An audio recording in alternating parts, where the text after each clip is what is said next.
For centuries, the people of Constantinople lived in the shadow of a mysterious prophecy. In the winding streets and candlelit homes, whispers passed from generation to generation, telling of a fate that seemed both distant and inevitable. The legend foretold that the city, founded by Emperor Constantine, would one day fall when another emperor bearing the same name sat upon the throne. This prophecy became woven into the very identity of the city, a thread of destiny running through its history. As the 15th century dawned, Emperor Constantine II found himself haunted by this ancient warning. With the mighty Ottoman army gathering outside the city's legendary walls, the prophecy felt more real than ever before. Constantinople was more than just a city, it was the last shining remnant of the Roman Empire, a beacon of Christian faith and a symbol of endurance. Its golden domes and towering walls had withstood centuries of threats, and its fall seemed unimaginable to those who called it home. Yet, as the siege began in 1453, a heavy sense of dread settled over the city. Hope and fear mingled in the crowded streets, as citizens prayed for deliverance and braced for the worst.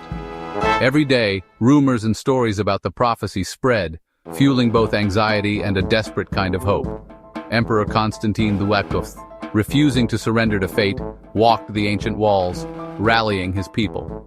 He gathered a small but determined band of Greeks and foreign volunteers, all united by a single purpose: to defend their city, no matter the odds. The prophecy weighed heavily on every heart, but the defenders clung to their courage, their faith, and the strength of their ancient walls. They prayed for a miracle, believing that their resolve and devotion might yet change the course of destiny. When Sultan Mehmet II arrived at the gates with his vast and formidable army, many in the city saw him as the very instrument of prophecy, the force destined to bring about the end foretold so long ago. But even as the enemy closed in, the defenders of Constantinople resolved to fight for their city, their faith, and the legacy of a civilization that had endured for over 1,000 years. In the face of prophecy, they chose defiance, unity, and hope. On May 29, 1453, Constantinople awoke to the thunder of war. The final assault had begun. Emperor Constantine VII, after praying with his people in Hagia Sophia, fought on the walls as a common soldier. 7,000 defenders faced an Ottoman force 10 times their size. Inside, citizens prayed for a miracle as the enemy pressed closer. When the Genoese commander Giustiniani was wounded and retreated, panic spread among the defenders. The walls were breached. The city's fate was sealed. Constantine tore off his imperial insignia and led a final, desperate charge. He died fighting for his city, refusing to surrender. With his fall, the last stand of Byzantium ended. For over 1,000 years, the mighty Theodosian walls stood as the unbreakable shield of Constantinople, making the city nearly invincible to invaders. These formidable stone ramparts, stretching for miles, were a marvel of ancient engineering, layer upon layer of stone, brick, and mortar, reinforced by massive towers and deep moats. Generations of emperors and citizens alike placed their faith in these walls, believing them to be divinely protected, a barrier that could hold back the tides of history itself. But in 1453, the world changed forever. The Ottomans, led by a determined young sultan, brought something the defenders had never faced before: massive cannons capable of hurling enormous stone balls with devastating force. These new weapons shattered the ancient defenses, sending shockwaves through the city and the world beyond. Sultan Mehmet II, just 21 years old and burning with ambition, was determined to claim the city for his empire. He hired the brilliant engineer Orban, who designed and built the largest cannons the world had ever seen. These siege weapons were so massive that it took teams of oxen and hundreds of men just to move them into position. Inside the city, the situation was dire. Centuries of decline, political infighting, and isolation had left Constantinople a shadow of its former glory. The once great city now had only about 7,000 defenders, Greeks, Genoese, and a handful of foreign volunteers, facing an Ottoman army that outnumbered them by more than 10 to 1. The Byzantine Empire, once the heart of Christendom, had shrunk to little more than the city itself. Appeals for help from Europe went largely unanswered, as rival kingdoms were distracted by their own wars and politics. The defenders stood alone, with little hope of relief. Along the 14 miles of walls, the defenders were stretched desperately thin. They patched up breaches, manned towers, and braced for each new assault, knowing that every day they held out was a victory in itself. Their courage and determination became legendary, as they faced overwhelming odds with unwavering resolve. Yet despite their bravery, the relentless bombardment from the Ottoman cannons and the sheer numbers of attackers began to take their toll.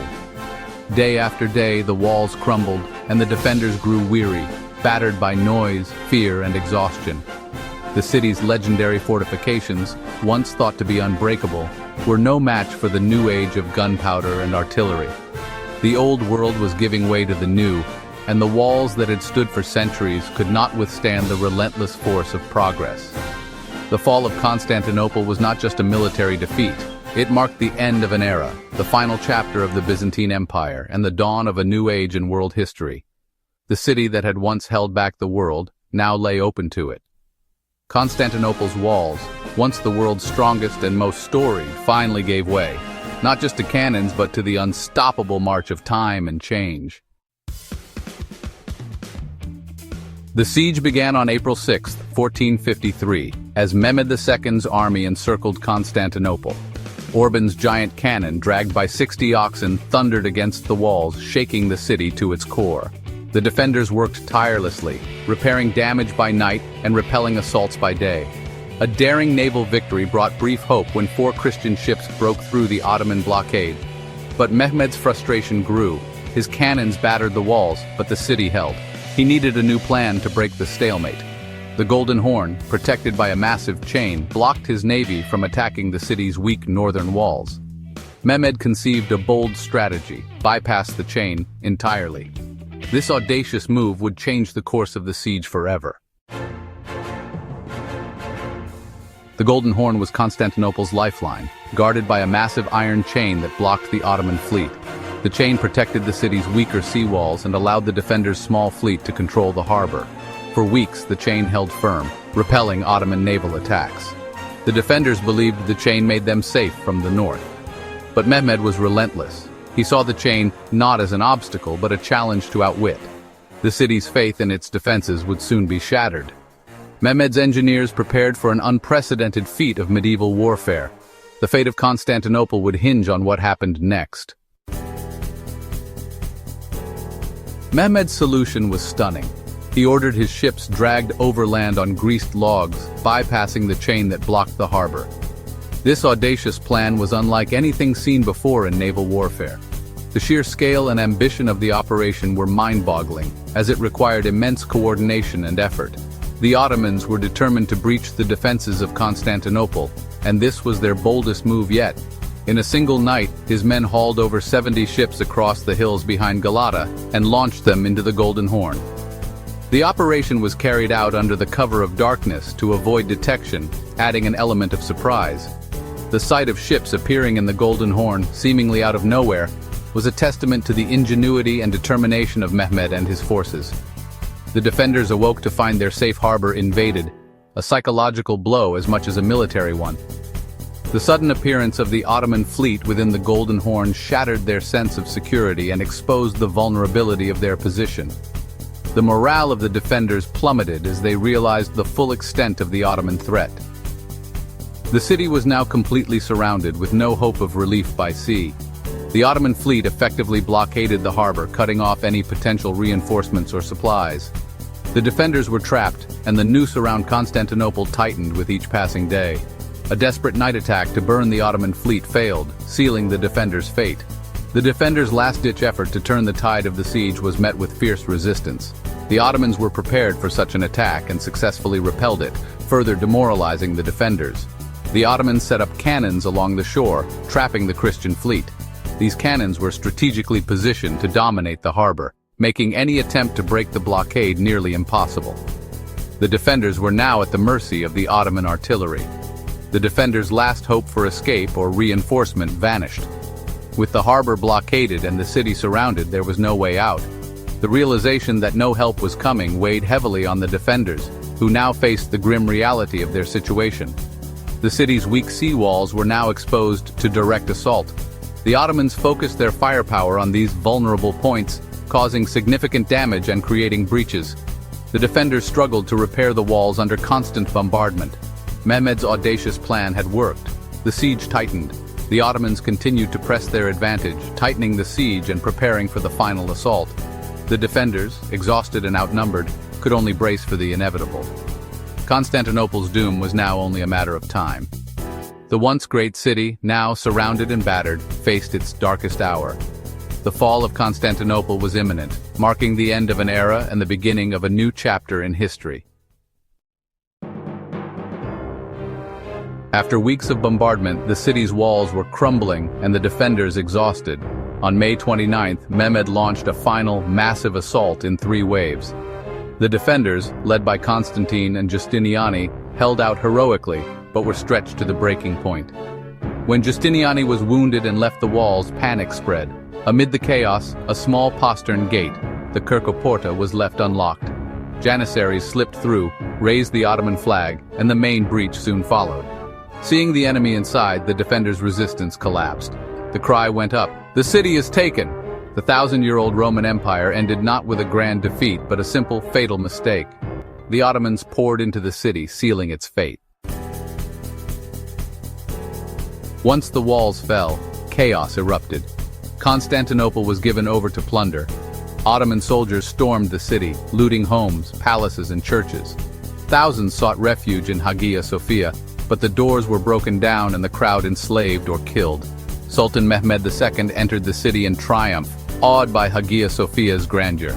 He ordered the cathedral converted into a mosque, marking the dawn of a new era. The cross came down, the crescent rose, and the Byzantine Empire was no more.